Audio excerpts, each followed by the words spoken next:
En la penumbra orbital, una señal olvidada parpadeó como una lágrima de metal. El cosmos contestó con un silencio tan vasto que pareció decantar el miedo. La torre de guardia se inclinaba sobre un océano de polvo estelar, hueso de estructura expuesto a la nada. Dentro, los paneles tintineaban con alarmas que ya nadie quería escuchar, las luces azules y verdes discutían la matemática del desastre. En la gran ventana, la ciudad del planeta parecía una cicatriz, un mapa de puntiagudas sombras y puntos de luz que alguna vez fueron hogares. El comandante observó sin palabras, su silueta era una mancha humana en un mundo que había aprendido a medir la distancia entre esperanza y mentira. La estación había captado algo que la red central no había podido catalogar, patrones de firma biológica femeninos, un enjambre de naves con hábitos de caza. El eco era frío. Los sensores no mentían. Un registro olvidado de su infancia titiló en su memoria, una foto, los bordes chamuscados por un incendio en la plaza, una bandera enrollada que su madre no pudo salvar. Esa imagen fue una lengua de fuego brevísima que todavía quemaba, lejana y punzante como los recuerdos de la tierra.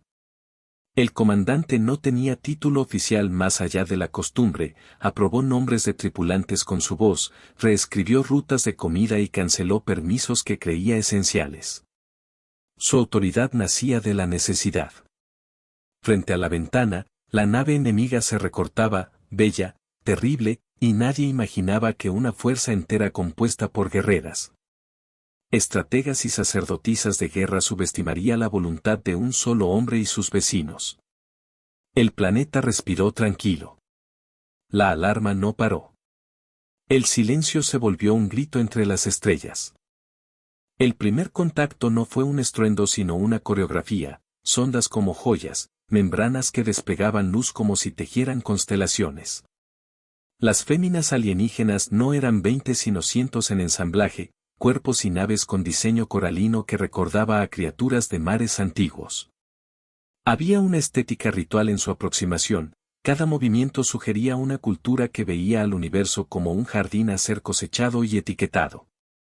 Llegaron con diplomacia visible, bandas de frecuencias blandas, voces armonizadas que los receptores humanos interpretaron como un canto, como una invitación a rendirse con belleza. La tripulación humana respondió con manuales y gratitud forzada. Temían la violencia, pero aún más temían ser objeto de estudio. La colonia había perdido su juventud en estadios migratorios, ahora vivían fragmentos de civilización, una plaza con un piano desafinado, familias que recogían ruinas para armar camas. Niños que aprendían la dureza de los metales en lugar de juegos. El comandante miró esas manos curtidas y decidió que la belleza del enemigo no dictaría la derrota de los suyos. No lo subestimaré. Descubrieron que las invasoras tenían grandes normas, no mataban sin estudio. No era por compasión, era ciencia.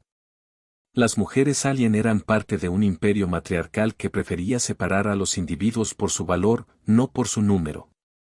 Vinieron con listas, con máquinas para medir ADN, con un archivo antropológico que comenzaba por cantar y terminaba por despojar. Pensaron que un solo hombre no cambiaría el resultado. Pensaron en términos de biomas y recursos. La memoria de un piano sonó en el comandante como un faro imposible. Una canción rota le dio un mapa de lo que debía proteger. Los humanos no rezan. Actúan. La colonia preparó trampas modestas, minas magnéticas camufladas, redes de partículas en el anillo orbital, circuitos para cegar sensores. No era tecnología de flota, sino artesanía de supervivencia, tubos de acero, motores reconstruidos y el templo de quienes habían aprendido a vivir con menos. Hubo intercambios nocturnos en los patios, se repararon respiradores, se tatuaron códigos en las muñecas de los niños para que supieran dónde resguardarse. Y en el corazón de esa maquinaria imperfecta, el comandante tejía una estrategia que parecía más ritual que plan de batalla, convertir la debilidad en su peculiar ventaja. El universo contuvo el aliento. Rising Action, tensión // sacrifice // defiance. La primera ráfaga llegó como lluvia sobre metal viejo, drones que limpiaron barricadas, nanoreparadores que convirtieron refugios en artefactos de información y mujeres guerreras que descendieron en cápsulas translúcidas. Entraron con la precisión de quien colecta especímenes, su protocolo dictaba no desmembrar ciudades inútilmente, sino separar y clasificar. Hubo contagio de pánico, claro, madres que ocultaron a bebés en tanques de hidroponía, ancianos que se negaron a abandonar sus fotos chamuscadas. El comandante vio la cara de uno de sus hombres cuando éste abrazó una caja con un juguete sin pilas y entendió que la guerra sería, por momentos, una sucesión de renuncias pequeñas. No se rindieron. Una médica, llamada Elena en los archivos, decidió quedarse en la terminal de fusión para abrir una válvula que impediría el uso de la estación como base por parte del enemigo. Su sacrificio no fue espectacular, fue una puerta que se cerró con el sonido metálico de una vida que se apagaba por el bien de muchas otras. El comandante la miró en la cámara de visión y guardó esa imagen como si fuera una brújula. Otro mecánico, llamado Rafi, encendió la última lanzadera para evacuar a familias, su nave explotó en el vacío con una gracia terrible, una flor de fuego que dejó un hueco en el corazón de todos. El dolor fue un mapa. La pérdida dio dirección. En el campo improvisado, un niño dejó sonar un tecleo torpe en el piano oxidado, la nota se abrió como una herida. Nadie podía cantar la canción completa, pero las resonancias bastaron para recordar hogares y abogados de cielo azul. Esa música fragmentada funcionó como talismán, recordó a los soldados por qué luchaban, no por gloria, sino por una sucesión de pequeñas memorias que definían lo que era ser humano. El comandante, que había guardado la foto quemada de la bandera de la tierra dentro de su casco, la besó en silencio antes de la madrugada final. La oscuridad aprendió a temer el latido humano. Tácticamente, los humanos realizaron maniobras que parecían improvisadas pero estaban alimentadas por intuición, columnas de fuego lanzadas desde plataformas rotas, reflectores que devolvían la luz del nébula en cegadoras ráfagas, trampas electromagnéticas que bebían la energía de drones. Cada acto fue una mezcla de ingenio y coraje, un recordatorio persistente de que la tecnología no definía la ferocidad, sino la decisión. Las alienígenas respondieron estudiando patrones, enviaron avatares que imitaban rostros humanos en pantallas, intentando quebrar la moral. Pero el comandante lo supo, la guerra no solo se ganaba con datos, sino con memoria y ruptura de expectativas. Los humanos nunca se fueron. Seguían presentes como un latido. El silencio se volvió un grito entre las estrellas. La flota enemiga, ofendida por la resistencia, decidió cortar, ordenaron la captura de símbolos, la extracción de líderes y la creación de un ejemplo público. Llegaron en oleadas vistosas y letales. Hubo cacerías en las plazas, hubo prisiones donde colocaban a aquellos que no cabían en su taxonomía. La gente comenzó a aprender a moverse como si las sombras tuvieran memoria, a esconderse entre estructuras que antes servían de mercado y ahora eran trincheras. El comandante tejía estrategias que parecían desesperadas, crear un vínculo con otras colonias cercanas, hackear balizas de comunicación, usar la propia geografía del planeta como un laberinto para sus carceleros. Hicieron pagar el silencio. La colonia perdió a su alcalde en un intercambio, la imagen de su cuerpo sin brillo en la plaza central quedó como una advertencia. El comandante sintió el peso de la culpa, una carga que no se podía explicar con palabras. En la bodega donde se guardaban documentos de la tierra, encontró una grabación antigua, la voz de una niña que recitaba un poema que su abuela le había enseñado. Era la voz del mundo que habían dejado atrás. Esa transmisión, entre estática y tristeza, se difundió por la red clandestina y caló profundo. Fue un recordatorio de lo que se estaba defendiendo. Un recuerdo ahogó la nave en luz. La transmisión no tuvo dueño ni fecha, solo urgencia. Con cada pequeño triunfo humano, las alienígenas ajustaban tácticas. En su concepción, eliminar la voluntad de los humanos era un experimento que podía pulirse, pero cada ajuste generaba una catástrofe moral que la sorprendía. Sus representantes no concebían la idea de que una sola figura masculina, un comandante, pudiera encarnar resistencia suficiente para reorganizar una comunidad entera. Subestimaron lo que la memoria y la promesa pueden unir. El comandante recordaba la promesa hecha a una madre de la colonia para regresar con la caja de herramientas que permitiría reconstruir la escuela de los niños. Esa promesa se volvió un motor, una luz prestada que iluminó maniobras arriesgadas. Los humanos no rezan. Actúan. El universo contuvo el aliento. La confrontación final ocurrió en la órbita baja, en un cinturón de escombros antiguo que ofrecía esconderse y peligros por igual. Las alienígenas enfocaron su mando central en desmantelar las defensas humanas, enviaron una nave madre de cristal y hueso, embellecida con símbolos que hablaban de posesión y ciencia.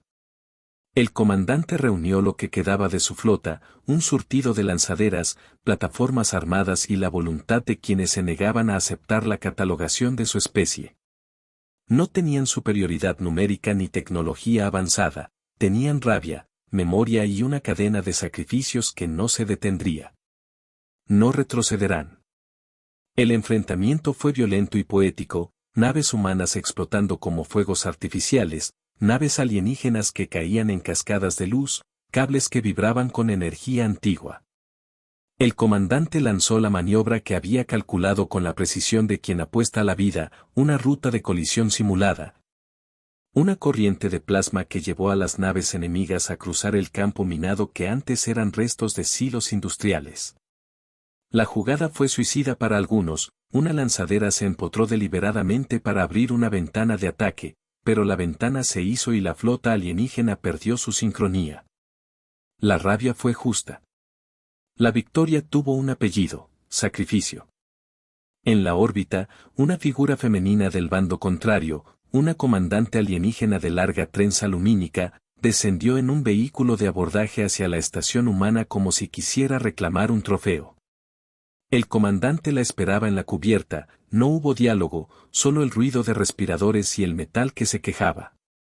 Se enfrentaron no con palabras, sino con voluntades. El intercambio fue menos físico que simbólico, maniobras de control de energía, desvío de antenas y la desconexión de un nodo que coordinaba la red enemiga. En el último minuto, la comandanta humana activó el antiguo piano del hangar, cuyos martillos habían sido reconectados a un generador rítmico. La vibración de las cuerdas creó una interferencia que cortó la armonía enemiga, una ironía. La misma música que recordaba a la Tierra fue usada para desbaratar la música de la toma. La memoria rompió tecnología. La música fue arma y fe. El clímax no fue limpio. Hubo fuego, humo, y figuras que desaparecieron en la neutralidad del vacío. Elena y Rafi, mencionados antes en Sombras de Mártir, no regresaron. Pero sus nombres comenzaron a circular como promesas cumplidas.